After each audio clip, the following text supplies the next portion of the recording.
What's up and welcome back. I'm John Stark from MacTheMovieGuy.com, your favorite blind film critic. And today this is my ode to joy, so to speak, for the 30th anniversary of Immortal Beloved, which sounds, for some reason, way like more vampire oriented than it actually is. It has nothing to do with vampires, but it has everything to do with Ludwig van Beethoven, one of the greatest composers of all time. So, um, this is 30 years old now. 30 years ago, Gary Oldman played Beethoven in a Oscar Beatty piece that really went nowhere as a film. This is one of those films that when you look back on it, you go, is this standing the test of time? No. Why not? Oh, let's watch it and find out. Um, I've been having a lot of fun with my anniversary releases. So, Immortal Beloved, I did watch it with audio description, and one of the things that I've always remembered with Immortal Beloved is the fact that the best thing I can ever say about it is that I've never seen it until now in its complete form. Arguably with the audio description and everything, it's like, did I see the movie, or like what? I get that part, but I consider it that I've seen it, and the I saw this. I think there was like a clip of it or something. It was one of those things where like the teacher already has it queued up to the part that they wanted to show us in class. So I used to do a lot of like music and theater. I don't know if you can tell, but those were the kind of classes that I was in.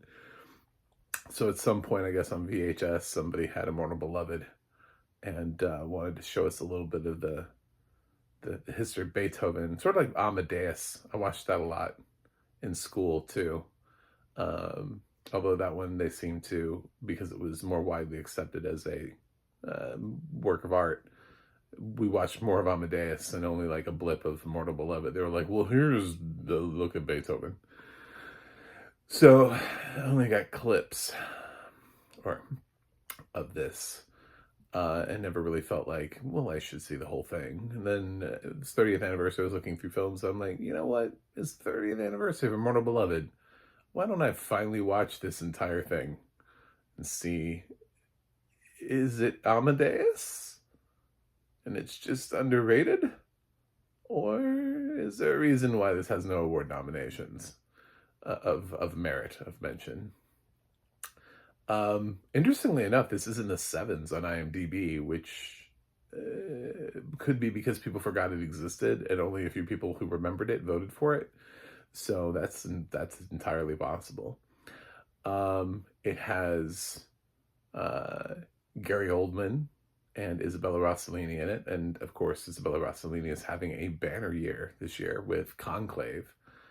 She's getting awards buzz for very little screen time in Conclave.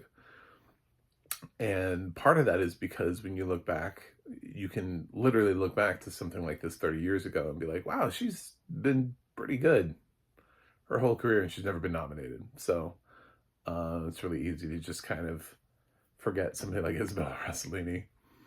And when you have an actress of a certain age who gets forgotten like that, sometimes they only really get these small roles. When you look at what Isabella was offered in the Adam Sandler movie, Spaceman, it's negligible. So an Oscar nomination to her career at this point would be probably mean a lot more to her to help dig her out of these almost cameo size roles that she's doing. So it's the story of Beethoven. It starts from the beginning with his death and works the way through, but it's told from the perspective of his wife, Isabella Rossellini, who he's a complicated man, and that's what you learn. But um, it's also this love story between the two of them, uh, and lots of things happen along the way. Obviously, Beethoven is notoriously deaf, the hard of hearing composer, um, and they explore that a little bit. There's a really good scene where he's performing and he can't really hear anything, and it's at some points it's effective, and then at other points it feels like it's a bit much. I would say, it feels like the direction on that scene was a little bit like, why don't we just show everybody like laughing at Beethoven and he's like confused and doesn't know what's going on, and his wife comes and gets him, and I was like, well, this is a bit. I mean, he's not senile, he can see what's happening. So yeah. So in the grand scheme of all of these, music docs about composers, this is an Amadeus. It's definitely not Gary Oldman's best performance. It's definitely not Isabella Rossellini's best performance. I was reminded while watching this of a better film, but also just more of a. It also comes at it from a different angle. So I think it's funny that you can sort of like cobble, like Mozart's Amadeus is like the iconic Mozart film. You don't really need another one. But with Beethoven, years later, Diane Kruger and Ed Harris were in a movie called Copying Beethoven, which sort of explores a dynamic better. And in some ways, even though Ed Harris feels like weird casting for Beethoven, I kind of like it better than Gary Oldman's performance. Gary Oldman is stuck in a cast full of I don't know, appropriately cast like Germans, and he's trying his best to pull off this performance. You got to remember that neither Gary Oldman or Ed Harris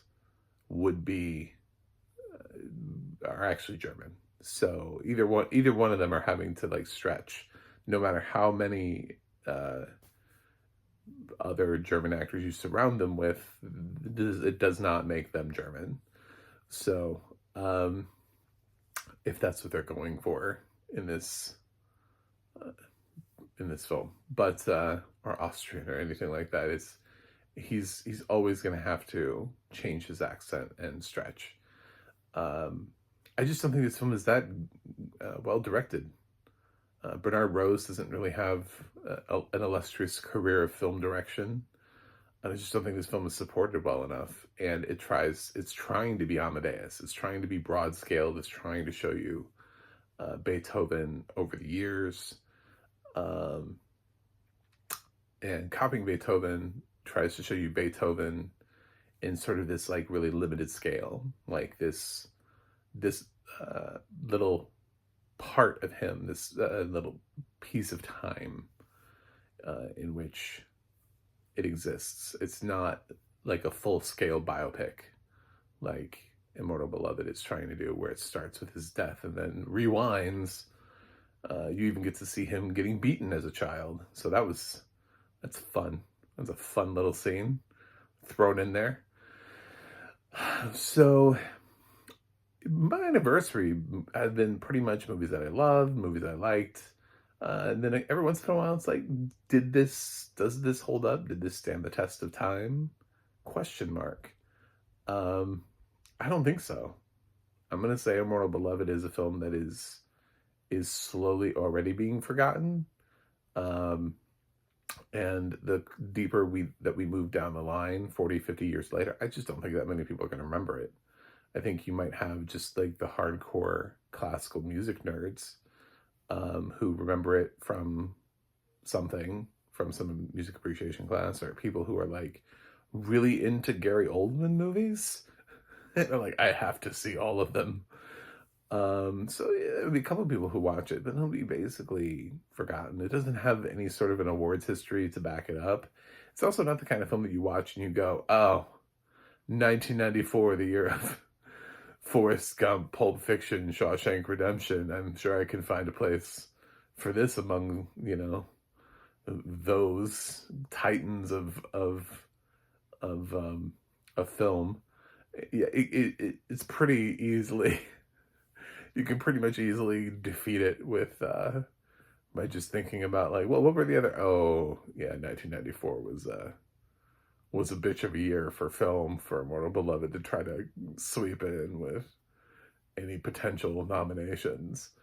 Um, in many ways, I actually liked Isabella Rossellini's performance more than Gary Oldman's, just because Gary Oldman felt like he had some sort of model to live up to, whereas Isabella Rossellini was playing a character that essentially nobody really historically cares about. Um, it's tangentially important, not necessarily important in and of itself. And I thought she was allowed to have a little bit more freedom with that role as a result.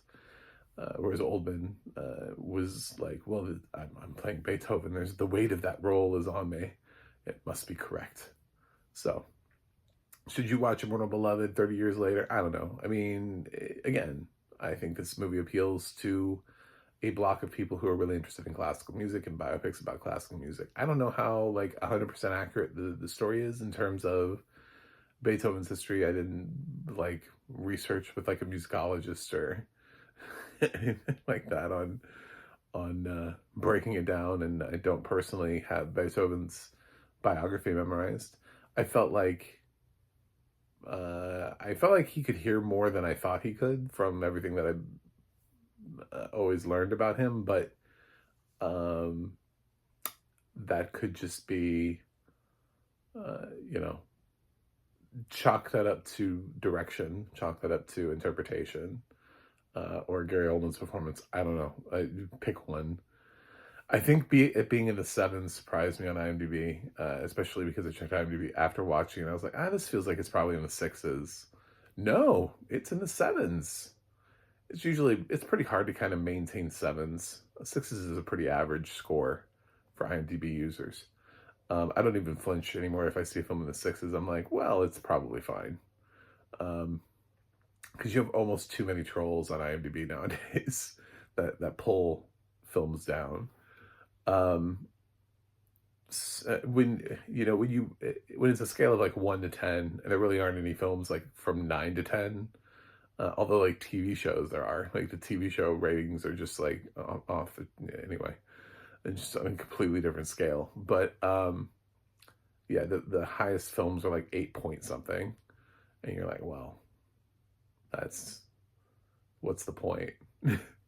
we're pulling it down too much, guys. You're weighing it down too much. If we can't break 9 with anything in cinematic history, like there should be films in the 9 to 10 range. So that's what I'm saying. Like basically, when people look at it, they're like, well, it's a 1 to 10. It's not really, because nothing is 9 to 10.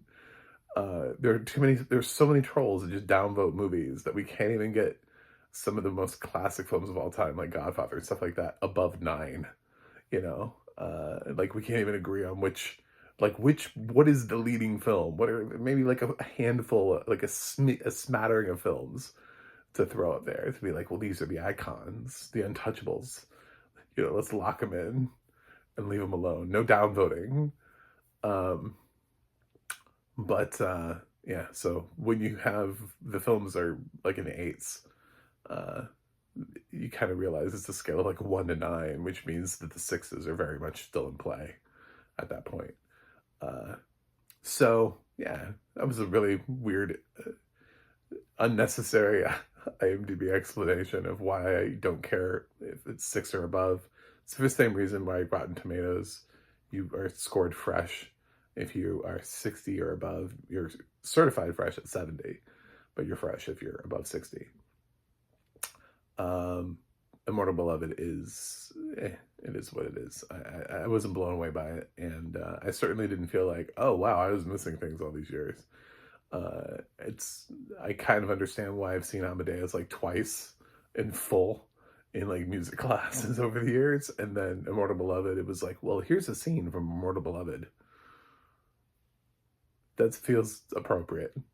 Um, it's weird because every other anniversary release is like, I celebrate this movie, or let's talk about this movie because it's problematic. Immortal Beloved is its 30th anniversary. It's my first time watching it. Oh, this isn't great. I'm gonna give Immortal Beloved a B minus. I think it's probably powered by the fact that the cast is really doing mostly solid work here.